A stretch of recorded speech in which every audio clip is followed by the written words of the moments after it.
I will just share my screen to show you a few more images about this wardrobe or resistance. You see my screen, right? Okay, so here we are looking at a series of works which actually back then you have to think of it in context, maybe, because these are quite old works and I really picked them on purpose to revisit in a way. In 2006-07, it was the time where we started to carry smartphones. Like, it looks like yesterday, but a lot of the way we deal with our environment and space in general, public space and space in general really changed. So I was really interested in this subject and to look at like this invisible network as some sort of a real estate, as a commodity in a way. Governments were interested in eavesdropping, and commercial interests were there about using this space commercially. And I wanted to use it in a way critically. So you see some objects that you can wear on your body, and somehow organizes this space into different spatial structures in a way. So interestingly, you see this exhibition was in the building, in an architecturally important building in Vienna. It's the Sofitel built by Jean Nouvel. And in the background, maybe you don't see from the photograph, but there is a Hans Hollein building. It's funny.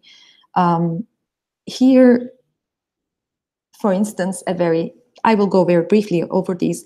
This is called Titanium hat, developed with Ricardo Nascimento. With Ricardo, we looked at creating this hat, which would create some sort of goosebumps or horripilation when you would talk on a mobile phone. So technologically super simple. It is a sensor actuator system in which the effect is being irritated by the mobile phone's radiation created around the human body. This is a little more spatial. The hot and cold whisper, it is a pair of ear warmers in which you wear them and you would walk in public space. And what it would do would like translate this public space of Wi-Fi networks, which is actually not really public, or was not really public also back then, into a game, this hot, cold, getting colder, getting warmer, when children play and try to seek for something. The other ones yell out some words. And by wearing this, actually you would translate the gradients of information space into gradients of felt, physical, perceived space in a way. Another object in the same manner, tunable touch, where these radiations would then be translated to vibration at the fingertips, and one could start to tune. There was a tuner button, and one could start to tune reality in a way. And whatever you think is the physical object, for example, the boundaries of this laptop that you see in the image, would not become the boundaries of the physical object anymore, but it would start much way outer than the object where the radiation starts. And you could tune how much you want to experience the physical felt reality in a way. This is more about the production of that space. It's called the knitted radio, which I developed together with Irene Posch. Irene and I here thought about a sweater that would work in public space as a radio transmitter. So you would connect this to your audio source. It could be your phone, or it could be your microphone, amplified microphone. And it would start to transmit information in a radius of, let's say, 8 to 10 meters. And you would have some sort of place where you could produce private information and distribute it. And whoever tunes into this radio would be able to listen to the content you are distributing silently in a way. The particular importance of this project is that it's also an experiment into an alternative making. It is not made by bringing together electronic components like the other projects I showed you, but it's more like it is composed of copper wire and different resistive and conductive metallic threads in such a way that the knitted structure itself functions as an electronic object. So here we are looking at something that that can be produced by an alternative community, people who know how to knit. And this was a start of a totally different research into looking at how actually making things also modifies the way we think about skills and values of skills, clusters of people who do stuff in certain ways and who are talented and skilled in certain ways.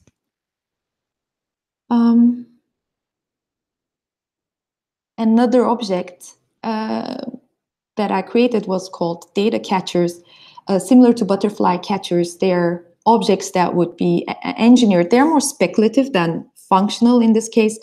They are kind of Faraday cages. I guess you know the concept where you might capture, be able to not let electromagnetic waves go out of a system by creating a cage in a certainly engineered mesh size. So the mesh size would be related to the wavelength of the data you would like to catch, and the forms would be more attributed to the type of data content you would like to catch.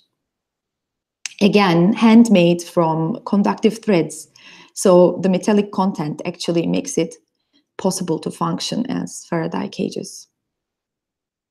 So I just want to briefly say here what I did.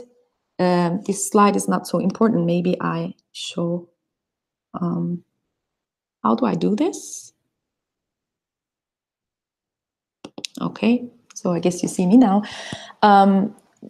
What I'm doing here is taking an object that is familiar for an audience, that they know, that they can recognize and recall all the assumptions and all the values and everything they ever thought of in front of this object, be it a hat or a sweater.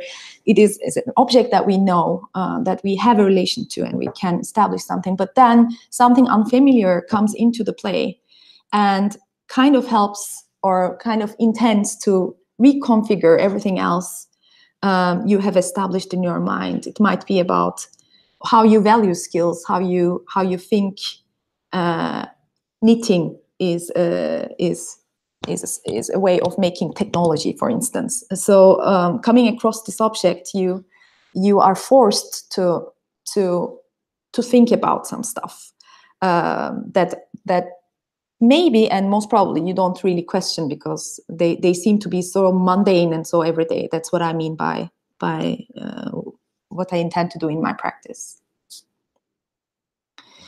Another visual that I will show is very Turkish, actually. I don't know if there are, this is a recent experiment I made. It's called Lacing Waves.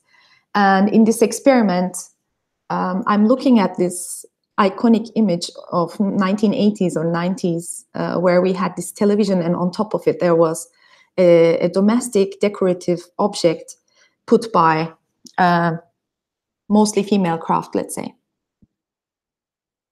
And this object, when you have your value systems set on functionality as the most valuable thing, and this looks a bit silly, and of course all of us like criticize the decorativeness of it, but we don't question what that value depends on, or that that value is also a bit arbitrary, and it's not something that is natural, but it's something that we socially constructed over time in history. So I was just playing with this idea in this sketch, and I turned this this decorative object into an antenna, and looking at its functionality as an antenna, and kind of pointing out this difference between the value we attribute to things that are functional or not, and the value we attribute to skills. Can we see the image? You don't see it? You don't see it? No. Oh, really? I'm sorry. I thought I shared the screen again. You've been watching me then. Nida. Sorry. So here we go. Do you see it now? Yes. This is the image. And this is the part where it goes to the back of the television as antenna. So from here, I would like to show another work in which, again, I'm looking at how we perceive the concept of migration and the comparison between locals and migrants based on my own experience. Again, I think it's a very precisely spatial thinking again. It's called Infrequently Asked Questions, and I was invited to work with women from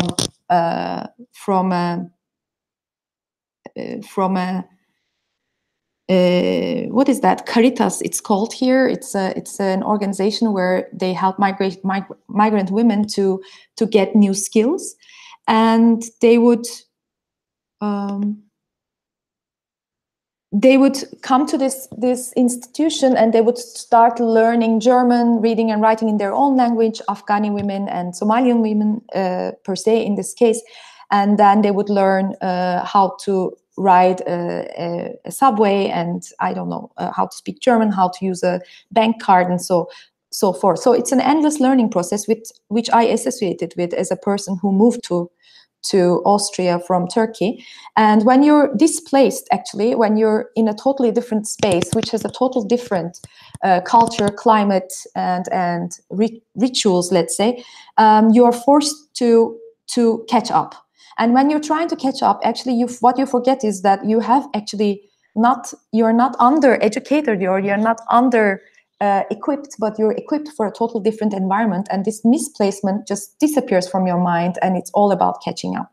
So I looked at women in this course as peers, as me, having the same feeling, and I asked them what they can do good. So this project comes out of me trying to select and collect skills that are not useful in Austria anymore, have no function, have no value therefore, but are tacit knowledge that are super valuable in the place they come from. So this is, for example, a more architectural example, maybe like constructional. Let's say this woman from Somalia knows how to build a Somalian tent, and this is the place she lives in. She's a Somalian nomad, and this is women's work mostly that they build these objects. She showed me how to build the construction out of soft branches, and then she also has functions for certain solid branches. All is harvested from natural environments, and she showed me how to tie them with interestingly, like reusing clothing and fabric scraps and building the construction. And this is something she knows very, very well, but she cannot ride an escalator. And this is the part that we focus on. So this was kind of what I wanted to put forward. And I wanted to show that actually there are so many skills that migrate together with the people into a new space. This is like how to pick a good watermelon, for example, on the left. And this is Afghani kite on the right. You can see that Somalian people harvest wood in certain shapes to be used in the future as tools to interact with animals, different types of structures. On the right, you see how to clean and prepare a swordfish. Of course, we don't share language as language, so as a mode of interaction, because my German was also not so good, and theirs neither. So we try to work through models and sketches and cutting things and to understand how things are done. And the representation is also kind of a testing with that person to look at the thing and tell me if this is really what they mean. Facial masks, how to milk a camel, and so forth. And it became an exhibition, which you can see at the Istanbul Design Biennale right now. It is an exhibition of, I think, 14, 16 skills are exhibited right now there. Another project in which, again, an in-between reality about conflict zones is trying to be visualized through a tourist guide. What I did when I was invited to work with refugees just arrived to Austria. It's a very difficult topic to work with. It contains a lot of pain, and I really considered like how can I handle this? And being from Turkey and not having been to Syria, I positioned myself as a person from the outside and took a travel guide. And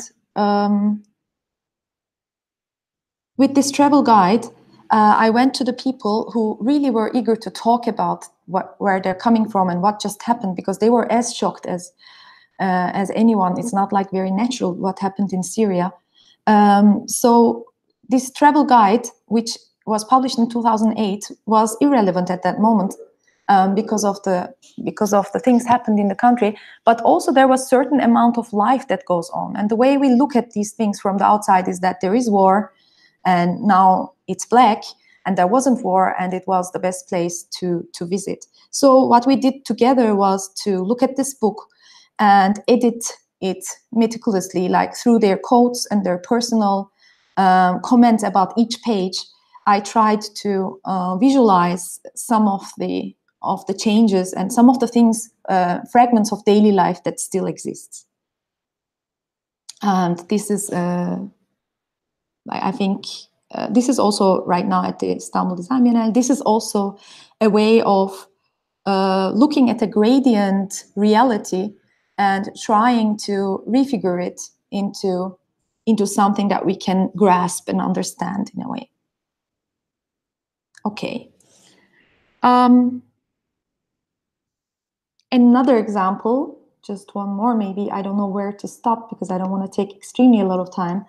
But this is another piece that I developed in the context of Stitching Worlds, it's a larger project that I've been working on collaboratively in the last 4 years. And this Monopoly game, again, is an example of using an existing structure and infiltrating it with a new idea to try to trigger some questioning of some reality. So here I worked with an economist, Onur Akmehmet, and had discussions with him for over years. And this piece is turning the standard Monopoly into the Nitcoin edition. I call it the Nitcoin in reference to digital currency trends going on and imagining labor, imagining that there is non-labor production of currency. And I was reading these comments by David Graeber on how currency or money turns our personal relationships into something totally different. Like when you owe somebody a favor, that favor dies when you die. But when you owe somebody an amount of money, let's say 1,000 euros, then this doesn't die when you die. It's transmitted to your children, and somebody has to pay this debt. And when he talks about this, he says that we kind of miss the point of human relationship and take that out of the equation and makes it much more rigid. And here I took out the cash, the play money out of the game, and I put knitting patterns instead. And when you would need money in the game, you would have to knit it. And the other one who is playing the game has to patiently wait until you're done with knitting your money. So through this experiment, I wanted to also open this subject into discussion. How am I doing with time? Can I hear you? Is it possible to hear you? Hello? Yes. Yes. How am I doing with time? I mean, I can go into discussion, and the further issues or examples of work I can show through the discussion, in the discussion, if it comes up. What do you think? I mean, actually, we are quite curious about your work. So if you would like, you can continue. Or okay. So I can also show this Stitching World a little bit, which is also at the moment being exhibited at the Design Biennale, so that if you ever have a chance to have a look at that Biennale, another Biennale, then you would see these works, I think, until the first week of November. So just basically another thing which I think really relates to, I will share the screen again, not forget. I think this really relates how I read Vardia and the concept of Vardia as not only as a space for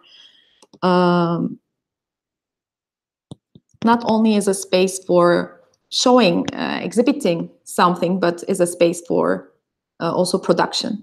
And this stitching rolls workshop, you see the reproduction of the workshop is a part of the exhibition of stitching rolls, this research project that I was talking about. This workshop we developed together with Irene, my colleague Irene Posch, and we had also Matthias Mold as our electronics engineering assistant, and we had plenty of guests, designers and other people coming from different disciplines, being part of the project for over 4 years. And in this project, the production space kind of developed in time. So we are looking at a workshop here, which is a textiles and electronics workshop at the same time, but also many other, you can see an audio recorder, you can see a lot of different elements from different worlds. So the way we categorize disciplines and we say, okay, this is your field and this is your tool, and this is my field and my tool and my areas, disappear if you start from a bottom-up research. And this project was about looking at textiles and textile production processes as a way to create electronic objects from scratch. And we looked at alternative ways of making and looking at undervalued skills as a mode of production of highly valued electronic technology. This is one example of the works we did. You can see again the crochet motif. With Irene, we worked this motif out and went to Istanbul and worked with women there who are experts of creating this crochet motif. So I just want to briefly say, since I have time, want to briefly say that this is maybe some of you know and some of you don't, but this kind of production of this kind of decorative elements is a part of the dowry culture in Turkey. In Anatolia, a lot of women work with these things to create a chest of goods that they would take with them when they get married to their new home, let's say. So this tradition does still continue in a lot of parts of Anatolia, and this is something that women learn how to do, and it's a part of their library of knowledge, and it's very sophisticated knowledge to create three-dimensional objects out of two-dimensional string. So it does have a lot of constructional information embedded in it, but the use of it is only decorative, and I say only because that's the way we see it, and therefore we underestimate the information that lies here. And this, what you're looking at, is actually a smallest unit of an imaginary textile computer. So this unit you see here on the right, I can't point at it right now, but you see on the right top and bottom is the same object, but you can see that the central bead has flipped from top to down. And this flipping happens because there is a copper coil in the center. And when electricity is sent in certain directions, you can change the electromagnetic field. And the thing sitting in the center is a magnet. And therefore, it would change its the way it sits. And then it would lead to these metallic pieces touching each other on the top or on the bottom, and one of them would be a 1 in computing language, let's say, and the other one would be a 0. So basically you can, this is like a 1-bit textile piece, so to say. And with women, we developed this further, and we created a functioning ALU, a part of a computer which is maybe comparable to the ones which were created before semiconductors were invented. So it's an electromechanical computer, and similar to the ones that you see in computer history museums, really large computers that have mechanical pieces moving, physically moving to make the calculations. Crafted logic then is a part of this structure which Matthias helped us develop. This is actually the whole structure of the whole computer, and the part I marked with the red circle is the part that is produced in in this piece. So it is kind of the main unit of the computer, and then the structures you see on the left would be memory and other programming units and other units of a computer. Another example I would like to show very quickly is the yarn recorder, which you can also see in this exhibition. It is a work developed with Sokano, and he's a Japanese media artist. And what we looked at here is the idea of, we looked at archaeology and in history how actually the hand spindle, which you would use to create yarn, you would spin and create yarn out of fibers that are found in the nature or from animals. And these fibers would become yarn, and then in history, this would be used in, I don't know, fishing or going down a cave, and really, really important things, as important as hunting, let's say, which have become really not relevant after the Industrial Revolution, after all these things are attributed to machines right now. And we don't think of the importance of the string.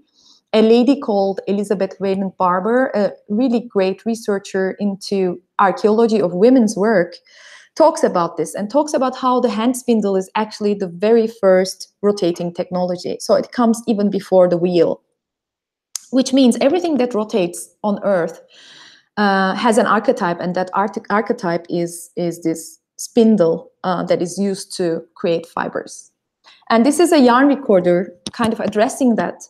It is a sound recorder in which we experimented with stainless steel fibers, and we found a way to magnetize them and record music on fibers. And this player, by just existing, points at this fact. That's what I mean by discourse and all these ideas being materialized in the object itself, and making the audience forced to reconfigure what they had as opinions about values of things and skills and other opinions.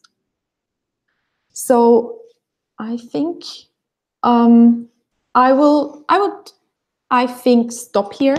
I just want to say here, I had the idea with the yarn recorder. I mean, I went into a total different way of thinking about not only border thinking about, like, okay, what happens when things migrate, what happens when they misplace, but also looking at history and today, and looking at time as this kind of commodity that we can understand current reality better. So looking at other worlds, fictional worlds that have that are arising from alternate reality. This diagram is a famous diagram that is used by many people. Taylor, Hancock. I know it from Dunn and Raby, who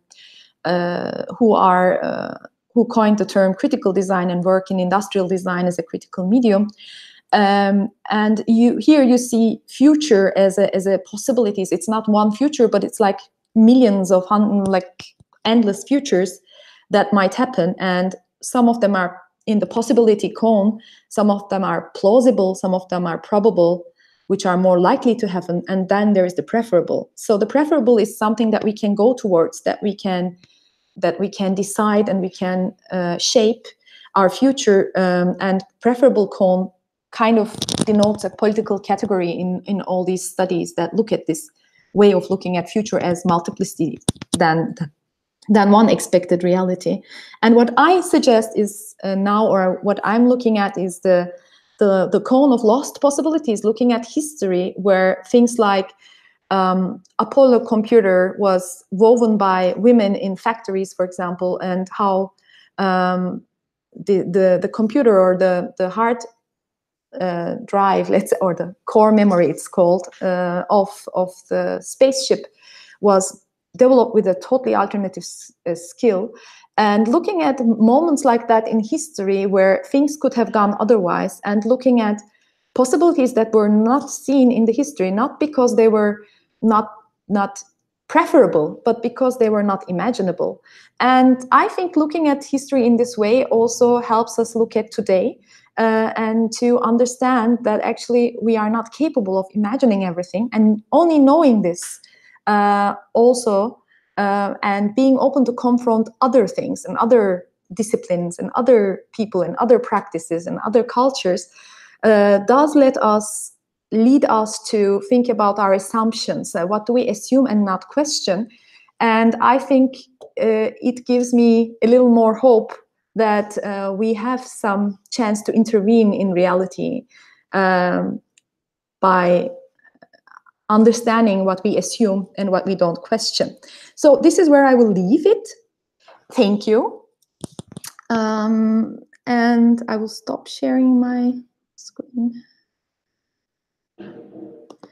So yeah, it's a wide variety that I tried to bring up, because I think I thought the purpose of this meeting is some accidental inspiration that might happen, and so actually I brought things that thinking might inspire some alternative ideas. But I'm very happy to answer any question that you're also interested in learning more about. Thank you.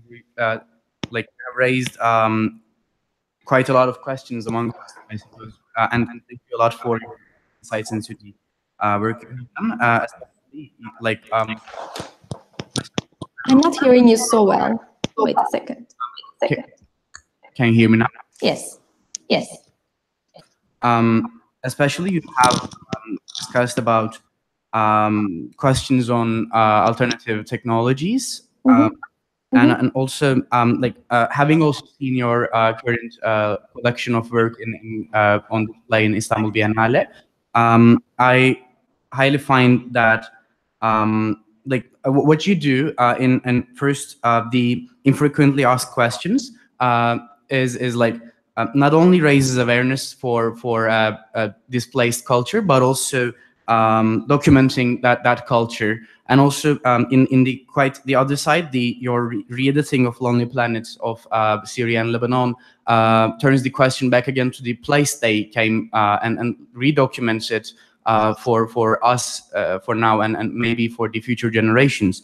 So I think they're highly valuable, and like I believe your questioning of fixing things and finding alternative solutions is also truly meaningful. When you are raising questions about the problems, you're also trying to lead to possible solutions. You are using your intellectual capacity to raise those questions as well. In that sense, do you like find your works in especially lacing waves and yarn recorder and the crafted logic especially as a method of aestheticizing an alternate and participatory paradigm of technology? Because like is that like an interpretation just I came up with, or because I sensed that a lot in your yes and no, because yes, I mean there is of course a solution offered in all those works as an alternative, but the attitude that I would like to take is not a very solutionist attitude, in a way, not looking at, okay, like this is the alternative and better way to do things, but to contribute to a plurality of alternatives. So why do we, like, when we find a good way, why do we stick with it? Why don't we experiment further, try different things, and be open for change? Once a system functions, don't touch it, like, is kind of the motto of today, where problems are not being constructed. Problems need to be constructed, especially as a designer. All of you know that, like, you have to believe that this glass is not the best glass on earth, so that you can start designing a new glass. Otherwise, why would you design it? I mean, your practice becomes totally meaningless if you don't have a critical attitude. So that's maybe by training, I have to look at everything critically. Maybe it's a utilitarian way of life, because I need to practice further and I have to criticize everything. It doesn't matter where it comes from, but it is more about producing alternatives. I wish I could produce a billion more alternatives. Also, it's absolutely fine and really, really fun to see other alternatives that are produced by other people. So yes, I mean, it is on way a manifestation of an alternate. I don't know how you put it right now. Yes, what you said is is true for the work, but it's not a ultimate solution. Definitely shouldn't be understood as an ultimate solution, whatever I propose there. In a way, I hope I could clarify. I see. Thank you. I think there will be questions amongst us. If there are any questions for Ebru, we could take them.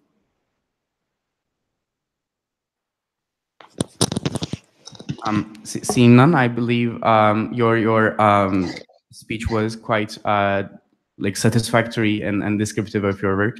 Thank you very much, Ebru. Thank you very much. Wish you luck. I hope to see what you've done in the following weeks and enjoy and make use of this opportunity. That's what I would Thank you. say as the last words. Thank you. I think we have a question. Oh, you have. I was about to go.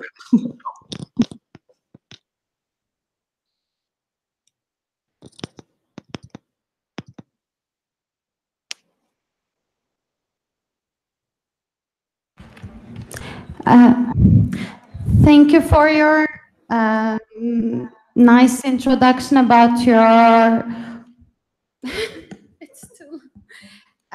about your inspiring art works, I would say, and I find it really interesting. I find it really interesting, kind of combining the traditional forms, geometries, and like very simple gadgets with today's technology and electronic systems that we are using now.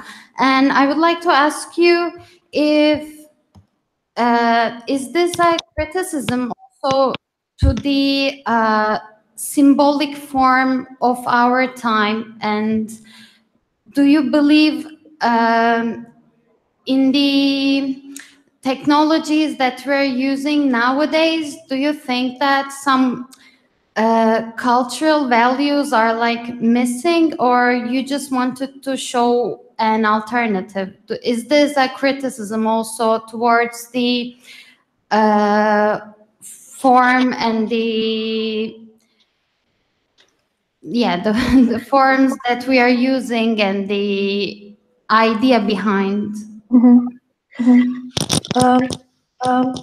I don't think necessarily a criticism to the form of things, because like I don't know, if I were hired to create a high technology in today's high technology culture, obviously my aesthetic library has also been shaped by recent technologies, and I think the reference to the traditional and the conventional comes from this being a cultural, like kind of a criticism to many things in a way, but not per se to the form of technology. But I think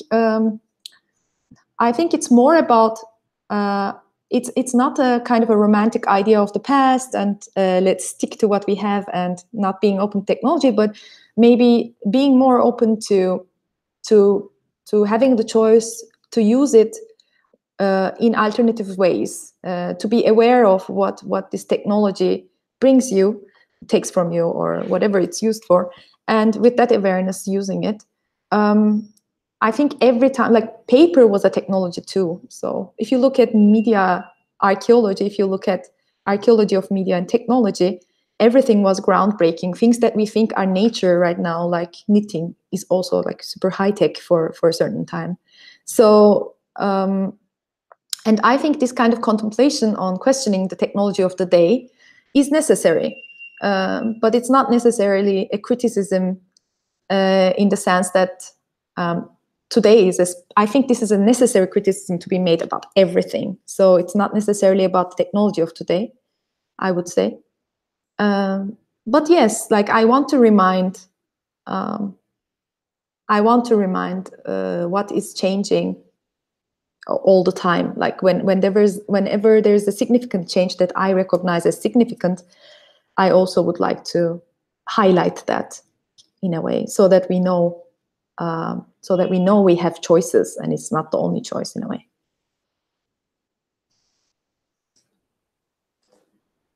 Answer. I didn't hear you. If you said something in the meanwhile. Did you? Thank you for your answer. Okay.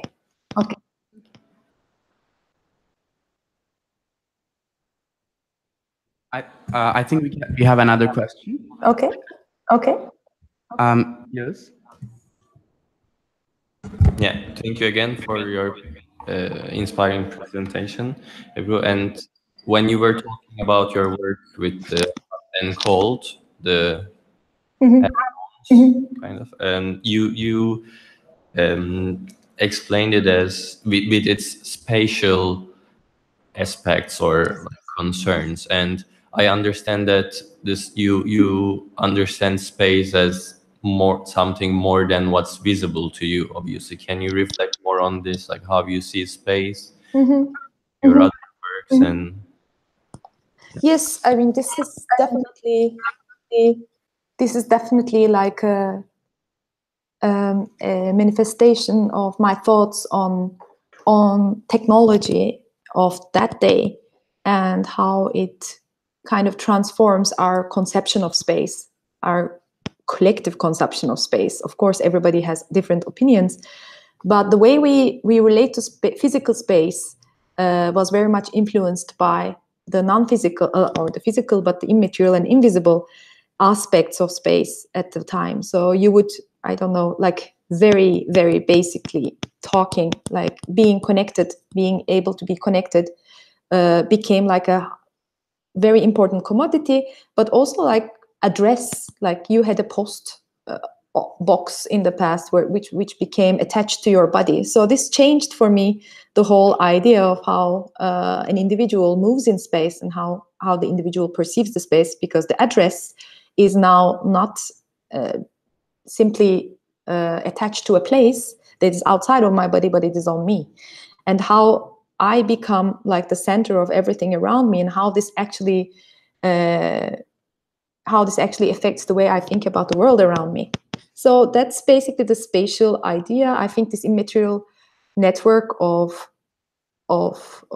electromagnetic waves could be also understood merely as a metaphor. It's about everything, every intensity. It could be heat, it could be light. The way I perceive space is more about intensities, and those intensities becoming then solid structures being shaped by, mentally shaped or physically shaped by our architecture, and then again becoming intensities, being broken and becoming intensities again, because we then blur those things that we once defined. Again, this is same for disciplines. I also see disciplines in that spatial matter, like how we see art, architecture, design, how we divide them, and then we blur them, then we divide them again. And so this is like a continuous process about redefining spaces. And what we should be aware of, and a lot of philosophers in history have warned us about this, that this is not an objective thing. This is a political process where we decide what is more important than what is not, what is more important, what is less important, and hierarchical structures. So we should be, that's more what I'm talking about, like this process of trying to understand and simplify and compartmentalize happens at every aspect of our life, and I see that no different than as I said, shaping this space which is invisible and immaterial in a way. So I don't know if this answered your question, but that's kind of the way I would. yeah, thank you. And yeah, it's also very interesting to have these different ways or like tools to perceive like the immaterial aspects of the space, and yeah, it's really inspiring. Thanks. Thank you. I did a mapping just as an addition. I also was curious, like what the space would become. I took colorful balloons just one day and went with some friends of mine. We mapped a park which was then in Linz in the next to the river, and we mapped it with colorful balloons to map out, okay, what the person walking around hears as hot, cold, and warmer, and visualize these gradients with colors. It's also very interesting to play that game and to see actually how those structures can be visualized. But I mean that for the person who wears it, it anyway becomes very clear as you walk around and experience space.